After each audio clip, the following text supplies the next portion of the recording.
สารสุดท้ายบรรยายก่อนสอนลาสั่งน้ำขังไก่มีเอื้อเหือเสือนสั่งพายแล้วไม่พวกเอ้ยอ้ายพ่อแม่เจ้าฟังหมดสลดใจย่ำหนีจากแต่กายเมื่อบาน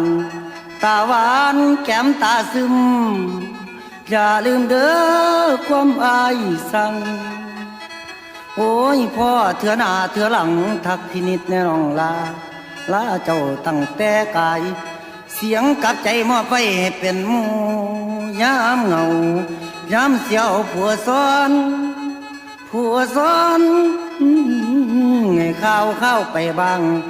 ให้นางจอมอแต้มเขียนไปอย่าได้วันทรงสาธิตท้องจัน